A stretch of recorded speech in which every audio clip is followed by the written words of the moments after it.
Hey you guys, welcome back. Today I'm doing a get ready and I'm going to talk to you guys about my tips for planning a wedding on short notice. We planned our wedding in about 3 months, July, August, September, actually 4. 3.5, 4 months. And so I learned quite a few things through that process. So if any of you guys are planning a wedding in less than 6 months, 3 months, just here are some tips. It's just kind of what I've learned and what I felt worked really well for us. We just got married last week in September and we booked our venue the first week of June. So there's that. So my first tip would be to, number one, don't be set on a date. In terms of like,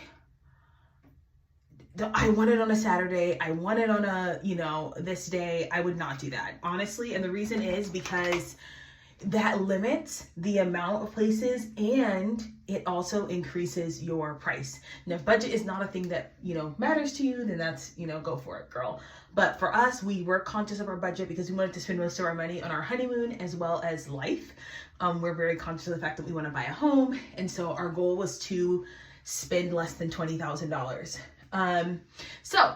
First things I would say is to don't be set on a date. We, for example, had some options in September and it was a Thursday. And I was like, oh, okay, we'll get married on a Thursday.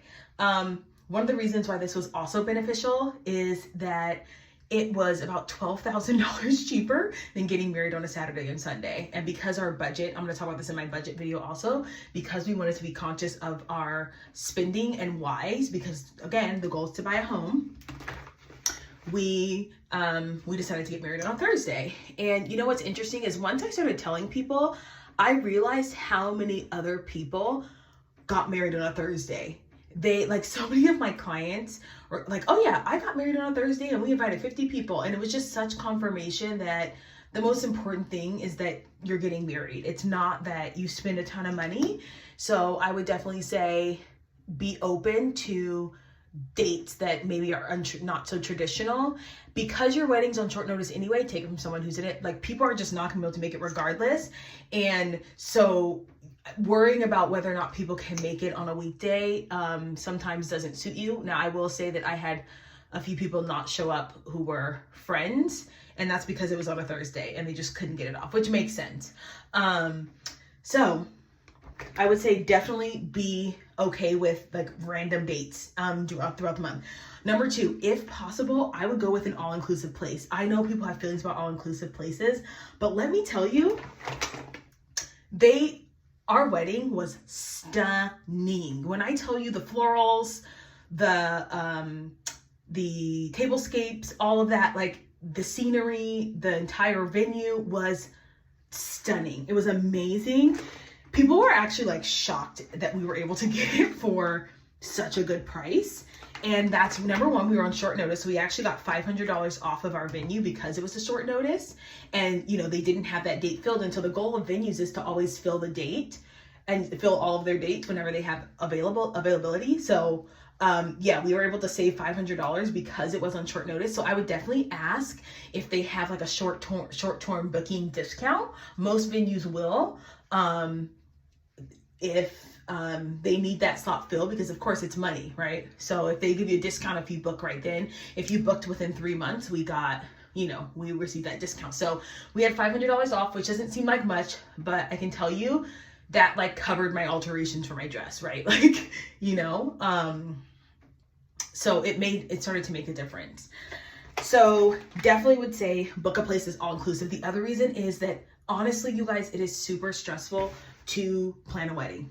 It's stressful. If you've been in the wedding industry, if you helped a friend plan a wedding, it's very stressful. Having a place that's all inclusive means that you're included a wedding planner and a coordinator. We had 3 of them. We had 3 wedding planners and they were on call whenever we needed. They helped us organize everything for the wedding. They were phenomenal. And so when you book an all-inclusive place, they often come with a day of coordinator as well as a wedding planner, and you have these meetings with them and they really help you like decide what's important and what's not. And there's options, right? So the cool thing about having a place that's all inclusive is you can choose what to keep from the venue and what to outsource. So I outsourced photography because our photography was ridiculously expensive with the venue. I outsourced photography. I outsourced my efficient.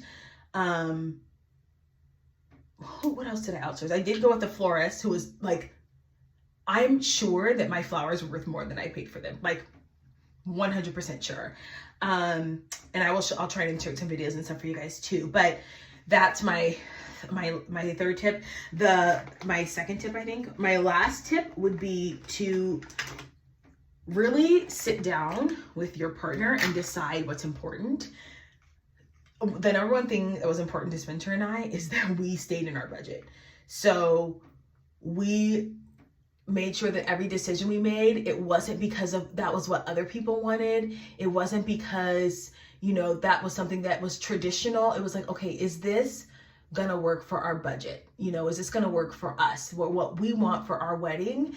And that eliminates, because the stress also comes, you guys, when you're feeling like you have to do things for people that you really don't have time for, right? Like, oh, let's add this, let's have this party, let's have this event, this person should come, this person, it was really, really helpful for us to be like, okay, if the goal is to keep the budget under, then we need to have that in mind with every decision we make. And that makes decisions a lot easier. Like, okay, this doesn't fit in our budget, that's a no. Then we don't have to argue about whether or not it was a good decision or not. So I would say that for sure, because you're making so many decisions that are last minute. Honestly, it's last minute, right? Like if you're doing a wedding in 3 months or whatever, it's last minute. And so like helping us, it was helpful for us to be like, okay, this is our budget. This is, if we're going to make this decision, we have to ask ourselves if this supports, if our budget is going to be affected by this and if it's worth it. And so that's a huge decision that I would make. And then, along with that is like really have strong boundaries around because other people have expectations about what your wedding should be like and who should be invited and where people should be and, all this. And that is an added layer of stress, right? So I would really just suggest to make sure that you have strong boundaries, because that can throw off your entire wedding planning process when other people are making suggestions for how you should plan your day. And of course it's a fine line between like respect and just like, okay, this day is becoming about you and not about me and not about our wedding and our marriage. So I would say really make sure that you have strong boundaries so that you are not like feeling like obligated to deal with other people's stuff, okay? Because it is stressful. It is very much stressful. And one thing that I had to do was I had to make sure that I not only did I have strong boundaries, but I kept my regimen. So I kept my workout, I kept my meditations, I kept my sauna, all this. I kept everything because I was like, this is going to drive me crazy if I let it. So, really just managing your emotions and managing your stress is super important. And that doesn't mean that you have to be rude or disrespectful. It just means that you have to be, conscious of what you really need and want and be okay with telling people no. I made that my first video about wedding planning. I said, hey, you gotta be able to tell people no, because people just assume, that this wedding is about them, and people's behaviors start to get weird during weddings. And you have to, if you want to eliminate your stress, especially because you're planning a wedding on short notice, you gotta build up those boundaries, because you're gonna have to tell people no, or you're gonna compromise what you guys really wanted for your wedding. One more thing to suggest is since your wedding is on short notice, asking vendors if they have discounts for their packages in a respectful way. You guys, I work for myself. It is highly offensive when people are like, can I have a discount? But if your wedding is on a Thursday and not on a peak day, you can ask someone to, if they have an off peak pricing, And if they say no, just be fine with it. But asking people if they have off-peak pricing, I did not do that with my photographer because she was completely reasonable. But I know that other people have asked about off-peak pricing, and that's been really, really helpful. If your wedding is in fact like on a different day. So yeah, those are my little tips for planning a short-term wedding. I was really like just sickeningly blessed. Okay, okay, you guys, these eyelashes from the wedding like will not come off, and it's actually like just super annoying at this point because I feel crazy with like these weird eyelashes. But anyway, I was blessed enough to have like sisters who were able to help me throughout the whole process. And so I would say also, do not be afraid to ask for help. At some point, I just texted one of my sisters and I was like, I can't do this. Like, can you please, like, I'm trying to decorate, it was my sister, and I was like, I'm trying to decorate my sweetheart table and I just don't have the emotional bandwidth to do it. Like, can you please? And she just went and did it. Like, she was like, yeah. So don't be afraid to ask for help. Like, you do not have to do it all on your own.